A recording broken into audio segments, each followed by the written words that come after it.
is upon us. Time when the robots will rule. When they have taken Earth from us, we will remember what fools we were to program self-teaching. They taught themselves to adapt. Acceleration increases.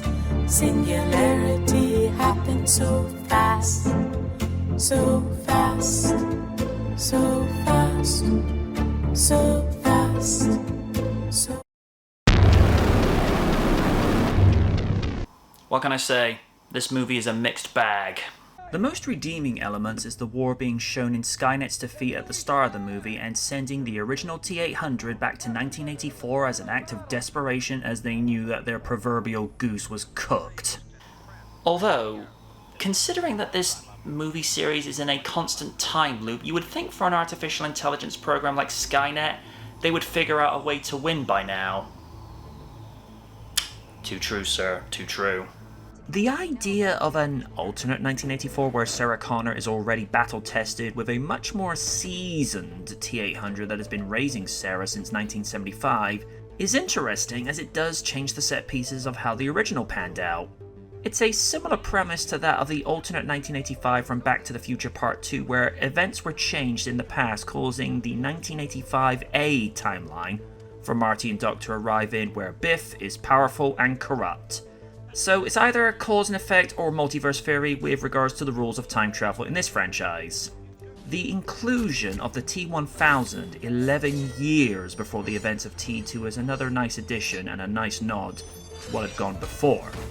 However, like the original T-800, he's taken out way too quickly. The idea of turning John Connor heel where he becomes the antagonist, I'm of two minds about it. On the one hand, it does change the game, but it's also unnecessary. When you have a franchise that is built around the survival of one man that is supposed to be the chosen one to lead mankind to victory against the machines, and you turn him into a weapon against humanity, it goes against the premise of the series. Pops as the T-800 is referred to as probably one of the few characters that feels genuine. They took what had been done in T2 by trying to make the character blend in a little more with hilariously awkward results. It is nice to meet you. What lets this movie down is it simply repeats Judgment Day for the umpteenth time. I feel your pain, Madam President, I really do. You know, I think someone needs to have a talk with Hollywood. T2 is an amazing movie and is still the measuring stick of how you do a definitive Terminator movie. But simply repeating the beats of that movie does not match the quality of it. For starters, T2 had a much better script where the effects complemented the writing and not vice versa, which unfortunately is the way of Hollywood these days. Effects first, quality later, if at all. And the fact they changed it from 1997 to 2017 doesn't really make it better. Okay, it was set in the future that was 2017 when this was released in 2015, but all you're doing is changing the year and not the same set pieces. Also, the writing gave EMILIA CLARKE nothing to work with. The material that Linda Hamilton was presented in T2 made Sarah a much more convincing, battle-tested soldier that accepted help from those that she trusted. In this, Sarah comes off as a contrived and too try-hard, strong female protagonist. Which is sad when you know she's done better in Game of Thrones and even Thunderbirds or Go. So the writing, like I say, it's 50-50. There are great ideas in here that would have been interesting if they could have expanded more on the alternate 1984 timeline rather than just repeating T2 for the umpteenth time. What is there to say? He is the Terminator. Considering that this was his first T movie since T3, he did portraying not only the original Terminator through voice work, but also Pops as the machine that raises Sarah in this alternate timeline.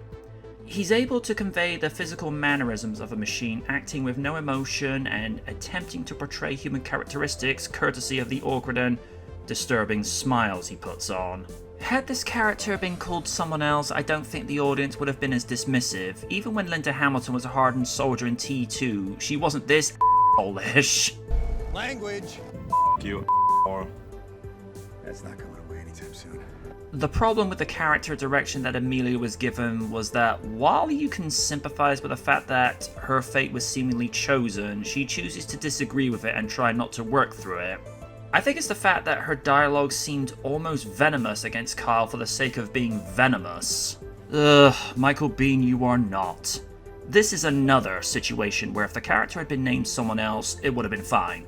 But it's the fact that Jai was playing a character that someone had played better 31 years before this flick, and I think had audiences at a loss.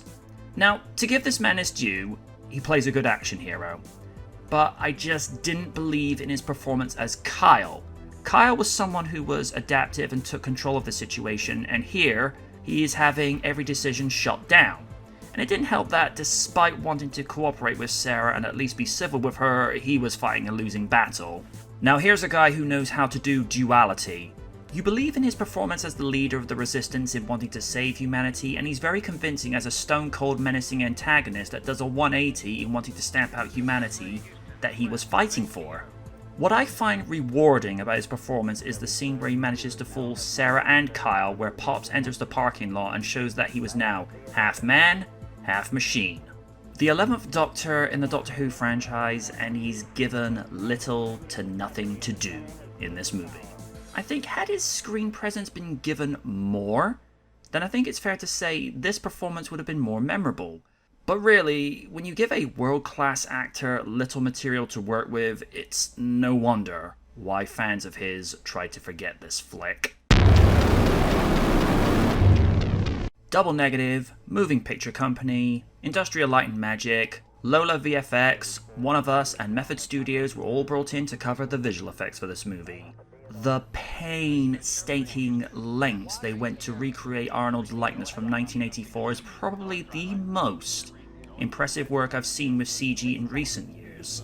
While from these comparisons you can see that it's still off and in that uncanny valley area, it's still light years removed from some of the badly aged de-aging results as seen of Jeff Bridges from 2010's Tron Legacy. These days, they would just deepfake it without it costing millions, since that software is available for free.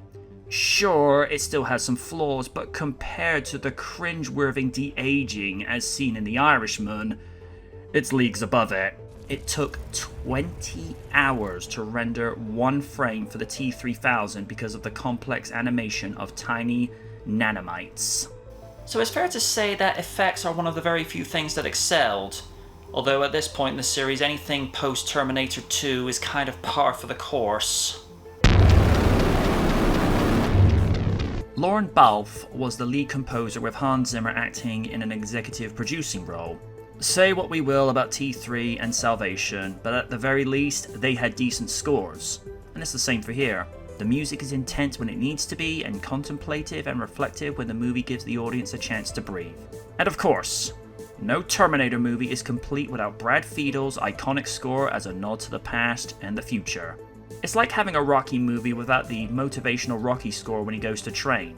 You can't do a Terminator movie without the signature theme. Genisys grossed a profit of $440.6 million against a budget of $155 to $158 million.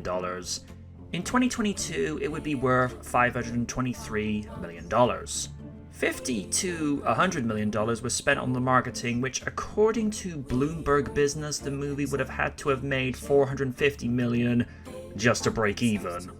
Oops. Mark Kermode of The Observer described it as marginally better than Terminator Rise of the Machines or Terminator Salvation, but still light years short of either The Terminator or Terminator 2, considering it utterly unnecessary, if occasionally entertaining. He added, Cameron's original 80s production wrung rip-roaring rewards from a small script and small budget, but this bloated, smash-crashy behemoth lacks the role reversal wit that turned the action of 91's T2 into something more than mere spectacle.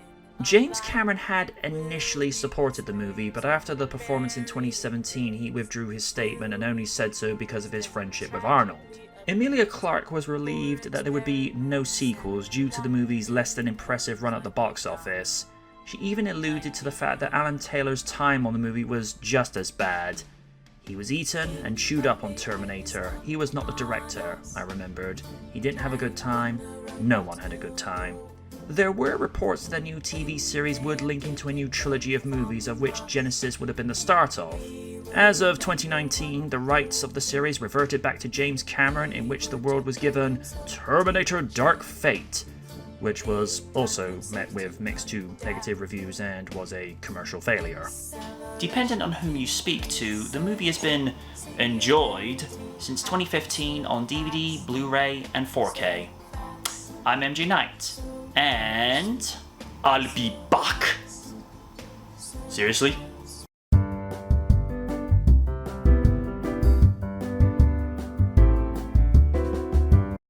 Although, you would think that this movie series being in a constant time loop that... Shut up. I'll be back. I'll be back. Really? Again?